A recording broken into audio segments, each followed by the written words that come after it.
Uma mudança acontece no semiárido brasileiro. A região, que inclui 1.133 municípios, distribuídos em 8 estados nordestinos, além de Minas Gerais, tem uma história marcada pelos longos períodos de seca. Faltava não somente água para saciar a fome e a sede de uma população cercada pela miséria, mas, sobretudo, atenção. A população do semiárido, que inclui mais de 22 milhões de brasileiros, começou a se organizar e chamar a atenção para problemas que não eram frutos somente de causas naturais. Hoje, projetos idealizados pela Articulação Semiárido Brasileiro, a ASA, se tornaram programas de governo. A comunicação está inserida nesse processo. Então, hoje eu converso sobre a comunicação popular e a articulação no semiárido brasileiro com Viviane Brochard, assessora para a mobilização de recursos da ASA e mestranda em comunicação popular pela Universidade de Brasília. Viviane, muito obrigada pela sua presença aqui no nosso estúdio. Obrigada a você pela oportunidade. Então, para a gente começar, para quem está assistindo em casa, entender um pouco o que é a ASA, como é que surgiu essa articulação no semiárido? Como é que é a história desse movimento que consegue chegar até esses programas de governo? A ASA é uma rede de organizações, né? Fazem parte da ASA hoje 1.000 organizações. E a ASA surge em 1999 como rede, mas na verdade a ASA ela é resultado de lutas anteriores que já aconteciam nos estados do semiárido. Em Pernambuco a gente tinha o Fórum Seca, tinha o Forcampo no Rio Grande do Norte. Então, na verdade, eram organizações que já se articulavam com uma nova perspectiva, ou seja, no lugar do combate à seca, a convivência com o semiárido, né? Então, ao longo desses anos, a ASA apresenta uma proposta, que é a proposta de você, através de uma cisterna, a cisterna ela simboliza mais do que acesso à água para as populações do semiárido, ela simboliza, como muitos agricultores falam, a cisterna ela vem cheia de conhecimento. Ela possibilita a autonomia dessas pessoas, tanto em relação à água quanto à autonomia política, na independência que elas passam a ter em relação ao poder público local. Então, a cisterna ela simboliza e ela se configura um projeto, que é o Programa 1 Bilhão de Cisternas, né, que é a construção desses reservatórios que captam água de chuva para consumo humano. Então, quer dizer, vocês fizeram esse primeiro movimento em prol dessas cisternas e eu acho que até trazendo um comentário que você fez inicialmente, a percepção de que não vai se mudar o ambiente, mas se adaptar a esse ambiente, é isso? É isso. A articulação surge parte desse princípio. Ela parte desse princípio. Eu acho que tem uma coisa até anterior a isso.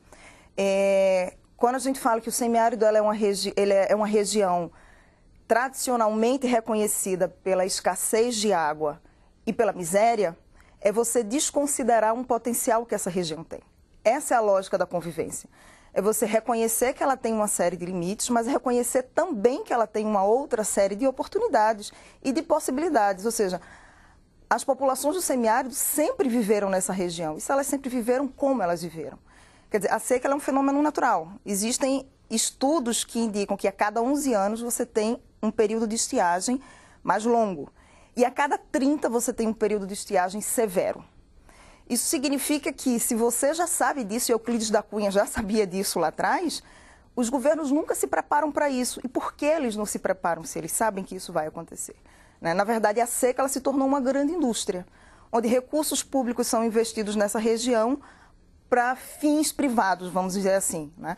Onde você investe recursos para a construção de reservatórios de água em terra de grandes fazendeiros. Então, antes da gente avançar aqui no programa, eu queria te fazer uma pergunta, quase um apêndice aqui das questões que a gente vai colocar especificamente da ASA. Como é que a ASA se posiciona e se manifesta hoje com relação ao Belo Monte? Porque me parece que é uma discussão que atravessa toda essa questão que você está colocando da seca em algumas regiões. O Belo Monte então, é fora da região semiárida, né? A gente atua em todos esses estados do semiárido. São esses 9 que você falou e também atua no Maranhão. A questão é que hoje você tem as grandes obras hídricas, como você sempre teve, assim como tem a transposição de São Francisco. Através de investimentos públicos, você retira essas populações, como é o que vai acontecer agora com o Belo Monte, criando uma série de impactos ambientais e impactos sociais. Esses você não tem como medir.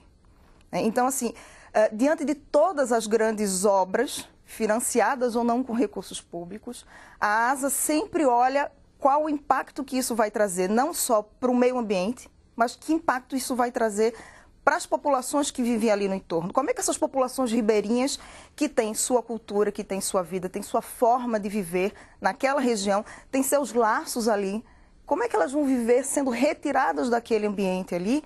E como é que esses novos laços sociais vão ser construídos, vão ser reconstruídos? Né? Então, a vida dessas pessoas é extremamente impactada. A mesma coisa a gente vai ver com a transposição do Rio São Francisco. E qual é o papel da comunicação nesse movimento todo, Viviane? Até para alcançar essa questão da cisterna, que me parece que foi a primeira grande conquista dessa articulação.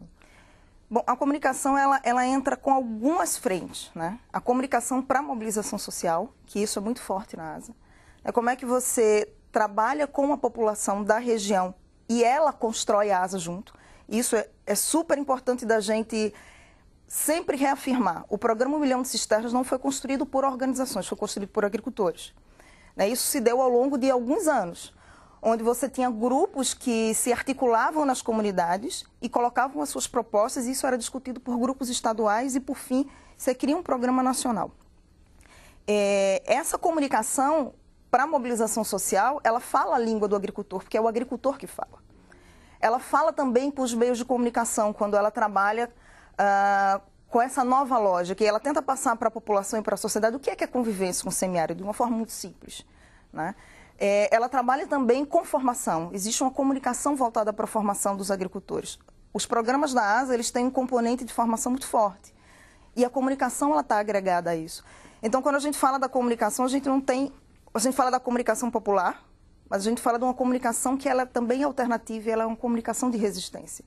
Onde a gente entende que é importante que os agricultores sejam porta-voz da sua história, ou seja, não mais ao contrário. Né? Ou seja, dar voz aos agricultores não é fazer com que eles alcancem esse direito, que é o direito à comunicação. Bom, e vocês não estão somente nessa articulação de comunicação ali entre as pessoas da articulação especificamente, até pelo canal de comunicação do próprio agricultor, enfim, vocês estão firmemente na internet, por exemplo. Estão utilizando essa ferramenta, o site de vocês, inclusive, é muito bem alimentado de informações. Essa comunicação mais institucionalizada, ela interfere, por exemplo, em fazer chegar aos órgãos do governo, aos órgãos competentes, a informação de que as cisternas, por exemplo, como uma primeira frente de trabalho de vocês, é importante, que ela precisa ser colocada em prática, esse projeto precisa ser colocado em prática? Acho que esses espaços de comunicação, vamos dizer assim, que a ASA cria, ela fala com públicos diferentes. Ela fala, inclusive, com o governo.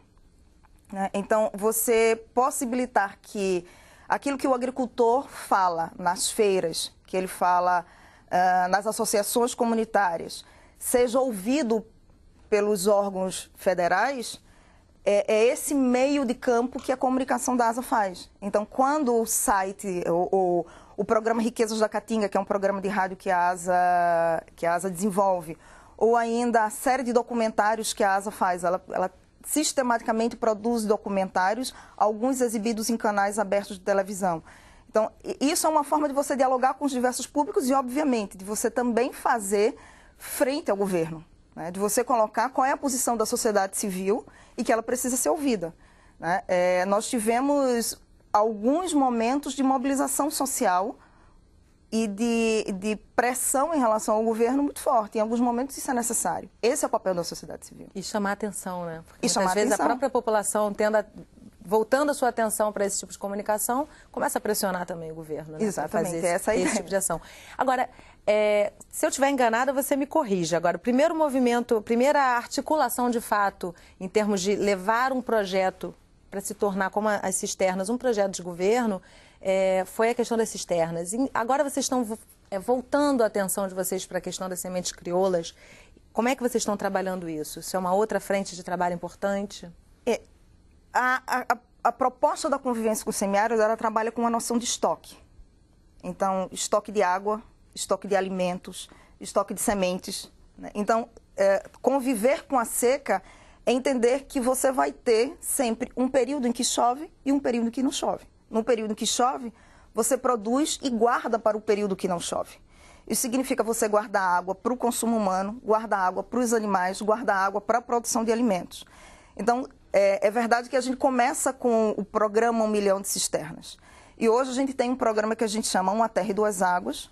É um programa de construção de reservatórios para a produção de alimentos. Então, você tem uma cisterna que é maior do que a cisterna do programa 1 milhão de cisternas, barragens subterrâneas, tanque de pedras, enfim.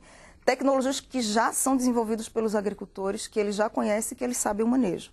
A questão é como é que você transforma isso numa escala maior, como é que você leva isso para um número maior de agricultores.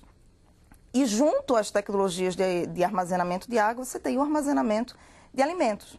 Então, forragem para os animais, semente para você plantar. A semente crioulo, ou a semente nativa, ou a semente da paixão, né, como é chamada em alguns estados, ou a semente da gente, como é chamada em Minas Gerais. São vários nomes para a mesma semente, né? É importante esclarecer. Exatamente. São vários nomes para a mesma semente, que é a semente que é produzida pelo agricultor. Na verdade, ela é guardada pelo agricultor, porque uma semente você não produz. Você guarda a semente, é a natureza que lhe dá isso. E isso é uma coisa fundamental, porque hoje você tem um monopólio muito grande sobre as sementes.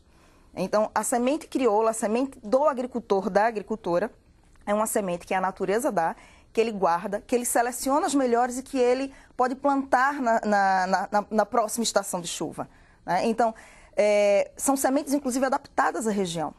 Então, guardar as sementes em bancos ou casas, como a gente chama, casas comunitárias, casas familiares de sementes, é extremamente importante para a autonomia do agricultor. Quando cai a primeira chuva, ele sabe que ele tem que plantar. E ele precisa ter essa semente à mão. Esse respeito ao tempo da natureza também tempo da natureza. É primordial para respeitar também o espaço onde essas pessoas estão vivendo, né? Como a gente, no início do programa, você ressaltou, ou seja, a convivência no semiárido, né? Conviver com essa natureza. Agora, para a gente finalizar essa primeira parte do programa, Viviane, existe a Declaração do Semiárido Brasileiro. Eu queria que você me falasse um pouco do que é essa declaração e qual a importância dela para esse movimento.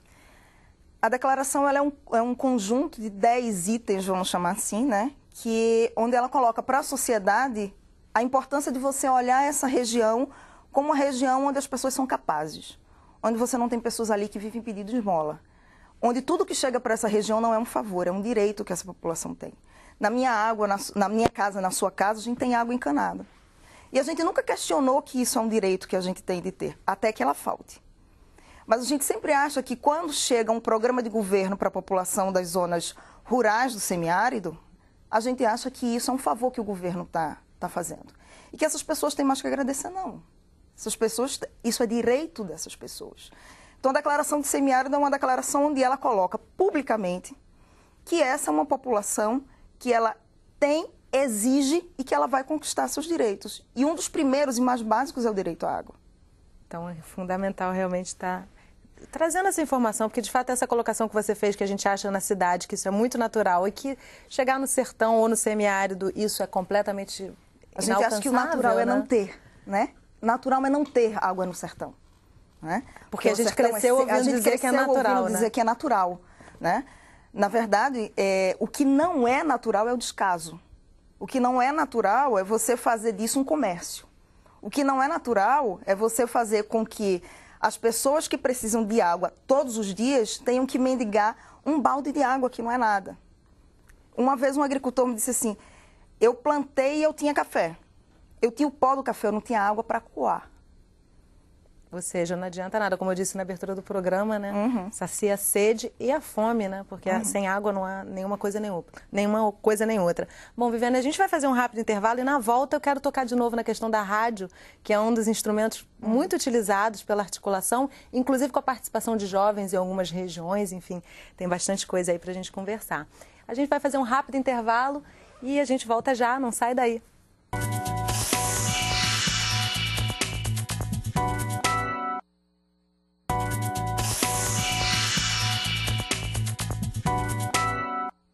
Estamos de volta conversando sobre a comunicação popular e a articulação do semiárido brasileiro com Viviane Brochard, assessora para a mobilização de recursos da ASA e mestranda em comunicação popular pela Universidade de Brasília. Bom, Viviane, eu encerrei o bloco anterior já tocando numa parte que eu acho muito interessante dessa articulação, que é a utilização do rádio como um instrumento de comunicação. O rádio continua brilhando, né, na questão da comunicação, porque chega em todos os lugares no Brasil, né, até onde não há energia elétrica ele consegue chegar. Qual é o papel do rádio nessa articulação e na comunicação dessa articulação e em todas as regiões, inclusive essas redes de comunicadores de todas as idades, né? Até algumas redes de jovens comunicadores. Como é que está funcionando isso nessa articulação? Acho que tem um olhar sobre as rádios das comunidades ou as rádios comunitárias, que eu acho que ela é extremamente importante nesse momento, inclusive, né? Você vê os jornais de grande circulação noticiando como é que a Argentina está tratando da sua lei de meios, né? Como é que você encontra, como é que você vê isso na América Latina? Como é que os países na América Latina têm lidado com seus veículos de comunicação? E se fala muito da liberdade de expressão. E recentemente eu vi uma charge que era muito interessante. Era um elefante pisando numa formiguinha e dizendo para a formiguinha: respeite meu direito à liberdade de expressão. E aí você olha para as rádios comunitárias. Tem um problema seríssimo das concessões das rádios comunitárias. Do alcance dessas rádios. Uma rádio comunitária com alcance de 1 quilômetro na zona rural é uma brincadeira, né? Então, se você fala que não chega nem de uma fazenda a outra, né? Não chega nem de um sítio de um agricultor ao outro, né? Ela não sai nem da emissora para o sinal chegar no rádio de pilha do agricultor. Então, pensar uma comunicação, uma rádio para a zona rural, é pensar a realidade dessa zona rural. Então, imagina você que você tem municípios, como você falou, tem municípios que não têm energia elétrica. Hoje, é claro, isso vem diminuindo, né? Você tem cada vez menos municípios sem eletrificação rural, sem eletricidade, na zona rural. Mas ainda existe. Quando a gente fala de meios de comunicação, quando a gente fala de uma rádio comunitária ou de uma rádio, a gente imagina uma emissora.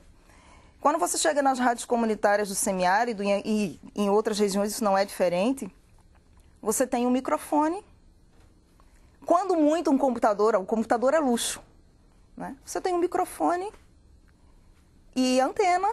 Em alguns lugares nem energia elétrica também. Em alguns lugares nem energia elétrica você tem.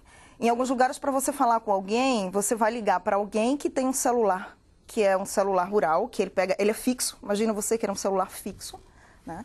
Ou você vai ligar para um posto, você vai mandar recado para alguém.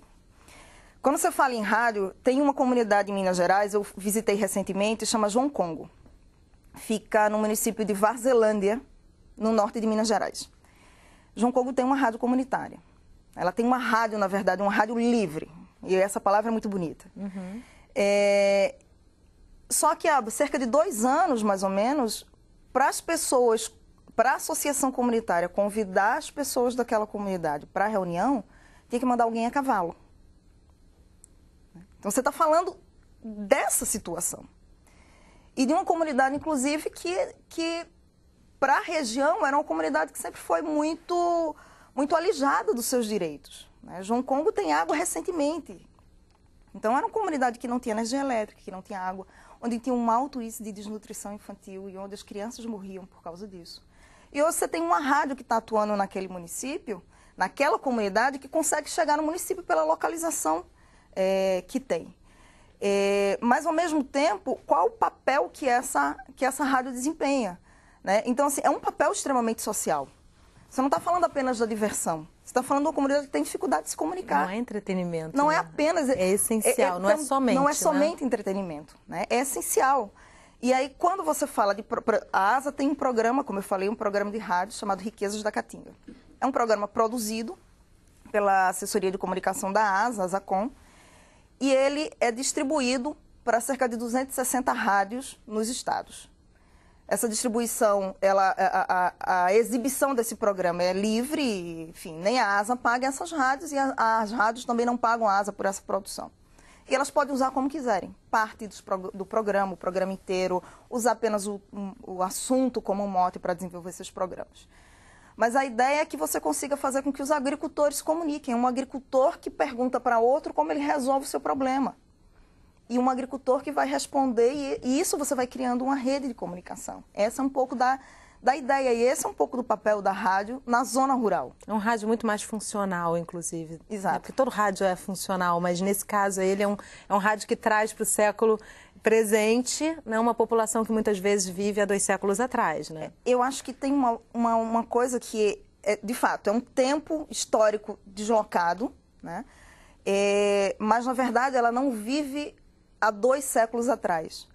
As pessoas olham essa região com o olhar de 2 séculos atrás. Mas essa dificuldade de comunicação num século em que a comunicação está tão rápida, tão ligeira, né, que você precisa ir a cavalo de uma fazenda ou de um sítio a outro, né, quando todo mundo tem, nas grandes cidades, 2, 3 celulares quando querem, né? Então, assim, realmente é desarticulado esse tempo, de fato, né? Exato. Bom, você citou aí um dos programas, eu estou aqui com alguns programas que eu verifiquei no site de vocês. Vocês trabalham com radionovela também? Essas redes de comunicadores trabalham com radionovela? E como é que funciona isso? Qual é a função?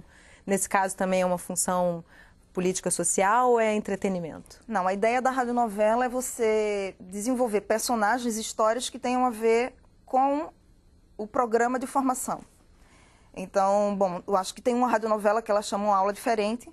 E a ideia dessa radionovela é você mostrar como é que você pode tratar a água da cisterna. E é uma professora que, enfim, com seus alunos vai visitar sítios e eles vão perceber quais as doenças que eles podem contrair com água contaminada e como é que o tratamento da água na cisterna é importante. Então, é um pouco assim que funciona. Mas a gente também já produziu uma série de desenhos animados. E essa produção ela é muito interessante porque são desenhos feitos por crianças. Para ser exibido? Para ser exibido nos programas também, dos programas de formação, né? Ele faz parte do conteúdo programático dos programas da ASA e exibido em canal aberto. Né? Então, ele foi exibido durante um ano inteiro num canal aberto de TV. Então, a ideia é você levar o olhar das pessoas da região para a sociedade e que ela também se identifique quando você trabalha aquilo como um elemento de formação. Então, a comunicação que serve também para formar, a comunicação que serve para comunicar, né? Bom, e você trouxe, desculpa, acho que eu te interrompi, você estava finalizando alguma coisa? Não, esse desenho que traz as crianças poderem produzir o seu próprio desenho. Esses desenhos, eles são considerados, ele é animado, mas todo o roteiro, o contexto em que ele é produzido, isso é totalmente discutido com as crianças. Então, é uma série de 10 episódios, cada um com 5 minutos, pensando nesse tempo da televisão, isso você também tem que levar em consideração, pensando também no tempo das crianças. Então, é um material que faz parte do programa Cisterna nas Escolas. Bom, você citou anteriormente que, por exemplo, um dos programas que vocês fazem, o Riqueza da Caatinga, ele é oferecido às rádios e que não há qualquer custo para as rádios para essa exibição. O que financia todos esses projetos? Até porque para produzir para a TV a gente sabe que não é barato. Como é que vocês têm esse financiamento? Recebem de que forma esse tipo de apoio? A ASA tem financiamentos, a origem do recurso é público ou privado, e privado. Né? Então você tem vários parceiros. O maior parceiro da ASA é o Ministério do Desenvolvimento Social. O maior investimento, a maior fonte de recursos que vem é do Ministério do Desenvolvimento Social. Mas você tem outras fontes também, que aí de organismos internacionais, de empresas e de outros órgãos públicos. Esse conjunto porque os programas eles têm o que a gente chama de componentes. Então, tem a formação, você tem a mobilização, a comunicação é um componente. Esse componente tem uma série de produtos. E isso já faz parte do conjunto do projeto. Então, quando um financiador aporta recursos para o desenvolvimento do programa, seja ele qual for, já está incluído aí o componente de comunicação e seus produtos.